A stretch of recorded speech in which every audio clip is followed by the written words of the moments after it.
Hello, kiddos. This is Mrs. Thorson talking to you. Today we're going to go over Chapter 18, which is the age of the city. Let's get started. In the 50 years after the Civil War, the urban population increased sevenfold due to many different aspects, but mostly because of immigrants coming into the country and because of the rural population realizing that they could find better jobs in the cities, so they were moving there too. So we see a massive increase in the amount of people populating the cities, especially on the East Coast. There were several different demographic groups migrating during this time period in the Gilded Age. We see, first of all, that many people in the late 19th century were moving out of like the eastern area and either moving to eastern cities or they were moving out west. We see a large demographic of women choosing to move to the cities because they weren't really that valuable anymore on the farm because there were so many new tools that could be used, like, the reaper or the plow. We also see blacks moving from the south out of poor, oppressed areas, and they were moving into the cities too. But the largest source of city population increases was with European immigrants, especially from Southern and Eastern European Europe. They came to the country not really having any capital, kind of like the Irish did in the antebellum period. So they really couldn't move out west like some of the upper class people could. So most of the Southern and Eastern Europeans just stayed in the cities looking for jobs, looking for places to live. We see the cities become a melting pot of people. There was no like one major group of a major ethnic group in the cities. There was a lot of different ethnic groups. And when they came to the country, they realized, I don't really know what's going on. I don't speak the language for the most part. I need to find people who are of my same ethnic group. So they would form these little close-knit communities in the city, like a Chinatown or a Little Italy, so they could get different information and from people of the same background as them from those areas to basically assimilate to the country. Now, assimilation really did depend on the ethnic groups. Some ethnic groups were more apt to assimilating than others. Most people who came to the country wanted to assimilate to the American way. They moved there for that purpose. They wanted to become American and live the American dream.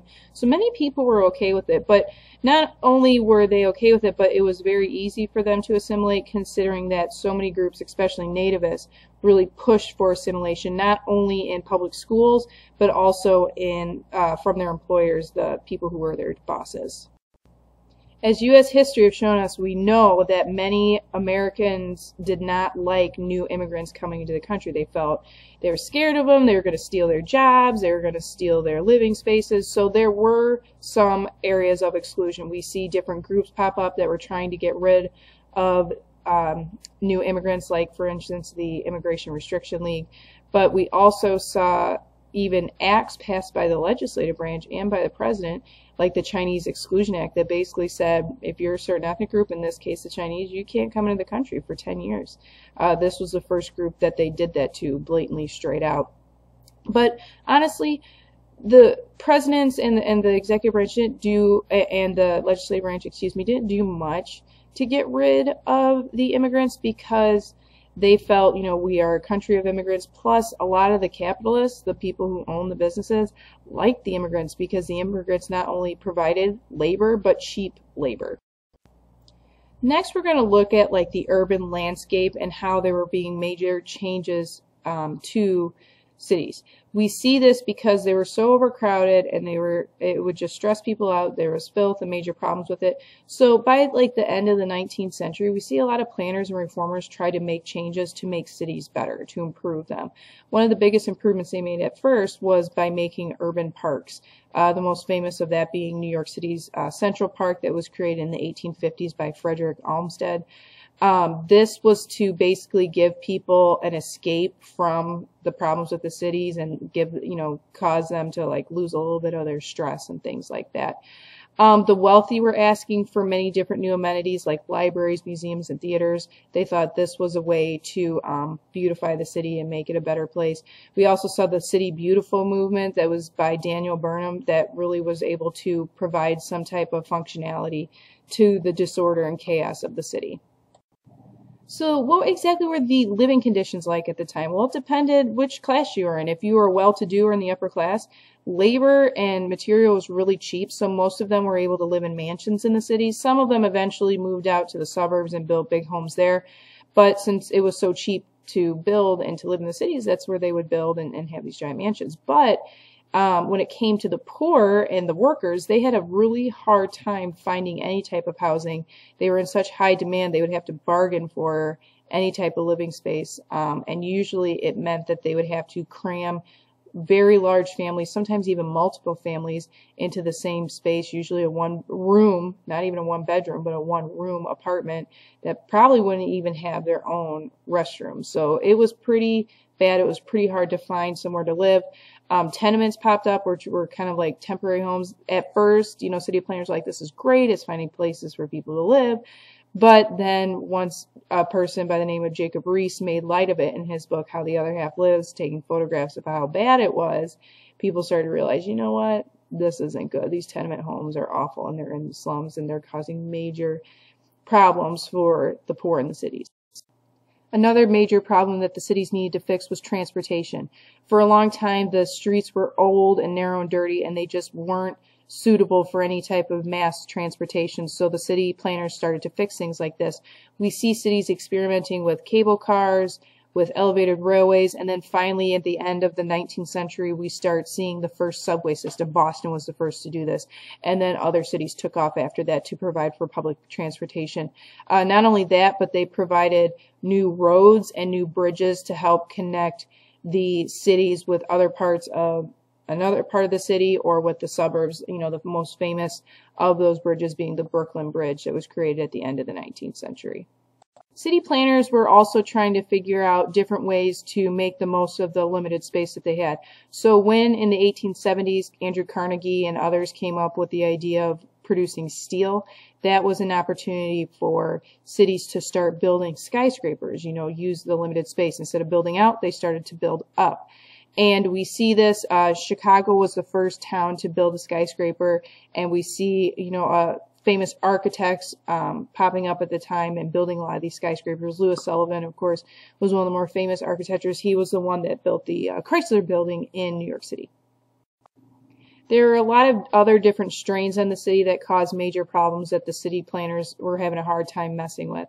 One of them being fire and another one being disease. Now, fires, they happen all the time because most of the buildings in the first place were made of wood. And because so many people use kerosene to light their homes, it was very easy for these buildings to catch on fire. And not only would they catch on fire, but since they were so close to other buildings, those would catch on fire and it would just be a domino effect. Eisenhower would be proud. Or not, because this is really morbid. But diseases, they would go through the neighborhoods too, like crazy. They would spread, and it would terrify people because epidemics would just spread fast and quickly, and a lot of people were either getting really sick or even dying from the close proximity of the disease. And it was really hard to control because there was no sewage or sanitation during the time. The environment was suffering during this time period too, not only because of the industry, but because since there's no sanitation or proper waterways, there wasn't really any type of disposal for human waste too. So there was industrial waste, there was human waste that was causing major problems with pollution, and it was hurting not only the water supply, but also the air quality. Now, there were reforms by the early 20th century. We see Alvin Hamilton come up with an idea of how to dispose properly of waste in the workplace. We also see sewage systems being created at the beginning of the 20th century. Now, the government tried to step in 1912 and create the Public Health Service, but it really didn't get enforced. So what they were supposed to do is regulate businesses, but they never really did. Urban poverty was rampant during this time period. So many people living in the cities just caused major problems with poverty because there just weren't enough resources and there weren't enough jobs. There were some private businesses that would help. There was some limited relief from non-government organizations, but they weren't really helping everyone, just the poorest of the poor. There were even problems with children who would live on their own in the street. They were known at the time as street Arabs, where they would just live in these great numbers of groups of children, and they would basically make their living and make their way and survival off of stealing from other people. We saw major problems with crime during this time because of the overcrowding and because of the poverty. We saw massive numbers of murder rates rise. We also saw the rising in crime rates in general. over the period of time during the age of the city. Because of that, as a result of it, we see a lot of cities creating a professional police force and even armories in the city to take care of problems with crime. But there are some people, were deciding if they wanted to live in a city or not. Some people thought it was like great and exciting and fast paced. Others were very afraid of it, afraid of isolation, afraid of alienation, afraid of anonymity, where people really want to know who you are and you wouldn't really matter. This was made to life in the social realist author Theodore Dreiser's book, Sister Carrie, which basically showed how women in the cities were getting alienated and just treated like they weren't even there. In the cities, we also saw the party machine and the boss ruling what the cities would do. Now, the party machine is basically a group of people, politicians, who would use their influence to make progress in the cities. Some people thought it was good, some people didn't, because sometimes they would make progress in the cities, but usually at the expense of the people, because they would be involved in much corruption. And they'd also be involved in grafting, where they would charge more for a project out of taxpayer dollars from the city, and then they would just pocket the rest of it. But honestly, even though people were saying they needed to stop because they were hurting the city, in reality, the city boss and the party machine were able to get away with it because there were so many immigrants coming in that supported these groups, because they were there to help. They were helping out others. It's just they were doing it in a pretty corrupt way. The most famous of all of these city bosses would have been William Boss Tweed. He was in charge of Tammany Hall, a group of Democrats at the time in the 1860s and 70s, and he was famous for grafting. Next, I want to focus on the rise of mass consumption. All of a sudden, people are making more money at the turn of the 20th century. There's a growing market. There's higher demand for goods. And one of the reasons this is happening, too, is because the Industrial Revolution created so many goods on a massive scale that those products became cheaper, so people could afford them more. So people are making more money. There's more products that are cheaper, so there's a high demand for all these products. So we see this huge rise in consumer economics during this time period, where lots of people are buying stuff. We see this with clothes, we see this with food, we see this with refrigerators or ice boxes. These are very popular things at the time that people are buying that they don't necessarily need, but they want. And it's not just the middle and upper class that can do this now. Now even the lower classes are buying wants with their needs. Another new innovation at the time were the chain stores and mail order stores. We see a lot of different stores pop up that are not just in one area. You see the same store in several locations, like you would with a McDonald's today. That was becoming popular. We also see the mail order stores like Montgomery Ward and Sears Roebuck would send out catalogs to people who lived in rural areas that really had a hard time shopping, and they could order items through the mail. So the industries knew that people were buying stuff and wanting to buy stuff. There was a high demand for all goods, so they were taking advantage of it and making all of these new stores that would sell products that were affordable to the citizens so that they could get both their wants and their needs. Another new phenomenon that we saw during this time were department stores, where people could go to these stores like a Macy's or a Marshall Field or a Carson Pirie Scott and get almost everything they needed. They could get clothes, they could get furniture, they could get all different types of things for their family, and this is something that was a new phenomenon at the time. We also see women being more of the consumer than the men. They were the ones buying most of the stuff because they were buying stuff for the family. And because of this, it spawned Florence Kelley's National Consumers League to help not only protect those women as consumers, but also to help those who worked in consumer businesses like retail, which mostly women did, to get them better wages and better working conditions. The next topic I want to focus on is leisure in the consumer society. Before the end of the 19th century, leisure time was really frowned upon. People didn't think it was a good thing. It just meant that you were lazy. But now at the end of the 19th century, we see the rise of consumerism. We see more, basically more leisure time, more time off of work that people are getting because hours are getting shortened, that people are realizing, you know what? I have this extra time, I have this money, I want to do something with it. So they are promoting it and saying that leisure time is okay. One of the greatest things they do during their leisure time, they want to usually spend time in large crowds with lots of different people. So typically people would use their leisure time to spend out in public places, and we're going to talk about a few of those things. One popular activity people were involved with in leisure time was watching spectator sports. They were basically a form of leisure that rose when the organization of sports started to rise in the country. At first, we saw it with baseball in the 1870s. Football came after that when they started getting standardized rules for the game. And then after the Marquis de Queensberry, which was named after Jonathan Dalton in London, created the rules of boxing, that became a spectator sport as well. Now, because of this, we see a lot of people not only watching it, but betting on these games, gambling with it. And because so many people were involved in gambling and there was so much competition between sports bettors, that it basically regulated the games even more and made it more of a clean, type of game. There's no, horseplay, there's no cheating and things like that. So we're starting to see the sports really, especially spectator sports, really move during this time and get really popular. Another way that people spent their leisure time was going to either music theaters in general, or the movies. There was a large demand for people who wanted to listen to music, so theaters would pop up, different areas and concert halls would be created too in the cities. And also vaudeville theater was very popular at the time, where people would watch acts, just a variety of acts, almost like a variety show. Movies at the time became popular. Thomas Edison was the first man who really created the projection that could show these films, and then by the turn of the 20th century is when we see these films get really popular, and it's definitely the one piece of entertainment that most people found that they liked the most out of any type that was offered to the mass population. D.W. Griffith was the first one to really make the silent films that people absolutely loved. The working poor class didn't have as much money to spend on these leisure time, these areas where they could have leisure time. So basically, a lot of times they would just hang out in the streets and hang out with each other. Sometimes they'd hang out at a salon or a saloon.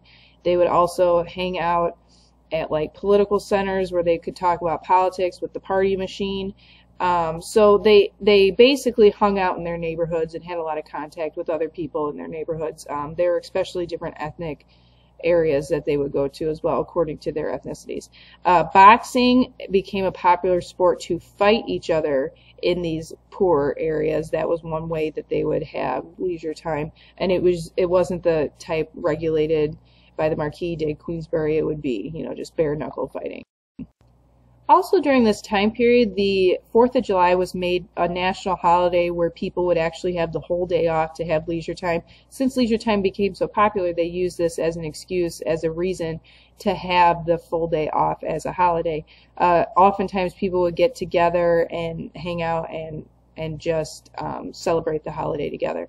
But all of these things I've been talking about of leisure time have been out in public. People would have leisure time in their homes too. And when they had leisure time in their homes, they would typically either read books, read the newspaper, or sometimes even practice playing their own instruments. We also see the rise of newspapers during this time. Not that newspapers didn't exist before, but now information was much easier to get across the country through the telegraph. So news stories might happen in New York, they could telegraph it and get it to Chicago almost instantly. So people were definitely wanting to get more news and hear about what's going on in the country, since it was so easy to get. And the more you produce of that, the cheaper it gets, so people could afford to get the news as well. There was also at this time the rise of newspaper chains. Instead of just each individual newspaper owned by different groups, there would be a certain leader like William Randolph Hearst or Joseph Pulitzer who would own multiple newspapers and multiple chains. With this, though, we also see the rise of yellow journalism, which is journalism that exaggerates the truth to sell a newspaper. The last thing I'm going to talk about today is high culture in the age of the city.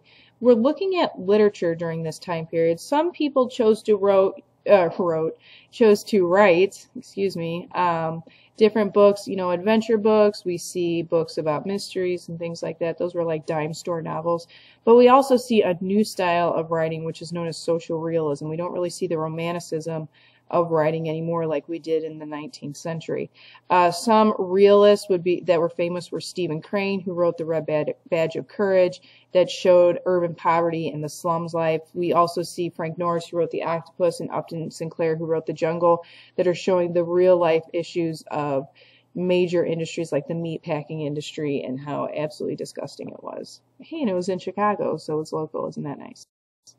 By 1900, we see major changes in art too, especially through the Ashkin School. But most art during this time, this new realist, modernist type of art, basically wasn't trying to romanticize anything anymore too about art. They wanted to show real life, and they wanted to show like the true coarse type of life rather than the dignified, traditional, genteel type of life. They wanted to show the lower class. They wanted to show the poverty. They wanted to show on average what everyday life was through their paintings. The most famous of these artists being Edward Hopper, and he was a part two of the famous 1913 Armory Art Show, which showed all of these famous paintings of this social realist style of art. We see a new type of science evolve during this time period, that being of Darwinism. Darwinism is the idea of evolution, that there is a survival of the fittest, and that species evolve from natural selection, meaning that you basically see that naturally the strongest, the fittest, the healthiest versions of a certain species are selected to move on to procreate, have children, have offspring, and those are the ones that survive, and the weak ones tend to die off. This was very controversial, but public universities eventually and schools eventually adopted it to teach about evolution in scientific classrooms. But evolution also caused a major schism, a major split between two parts of the country, that being the city and the rural areas. So we see major differences between those two. They're growing further and further apart, and it's going to kind of come to a head in the 1920s. Other intellectual groups that was based on this, we saw the idea of social Darwinism, which was survival of the fittest in the business, not necessarily a physical sense. We also saw the movement by William Sumner of pragmatism be created, which is this idea that you use scientific inquiries and practical ideas in order to discover new aspects of the world. Also during this time, because of because of Darwinism, we see new sciences pop up like anthropology, and that's a social science where you're studying indigenous groups. One of the different innovations that came out during the Industrial Revolution was specialization. We see that certain areas felt like if they specialized in a certain topic, a certain industry, that they could be the best of that one thing and then buy from the other best, so we have Carnegie Steel, he's the best at that, and he can buy from Rockefeller's oil and use the Vanderbilt's railroad and vice versa through all those three. So because of that, we see a huge demand for people to specialize in those areas for jobs. So that means that we see a rise in the demand and respect of a higher education. So a lot of people were trying to go to schools for that. So universities started to grow from that. One of the reasons that public universities were able to be created during this time was the Morrill Land Grant Act that was created by Lincoln in the Civil War, where anytime they sold land with the Morrill Land Grant Act, they would use that money to set aside to build public universities. But they weren't the only ones that did that. Even financial tycoons gave money to universities. One of the most famous universities in the country is named after two financial tycoons, and that would be Andrew Carnegie and Andrew Mellon. Have a university known as Carnegie Mellon University that they helped fund and create.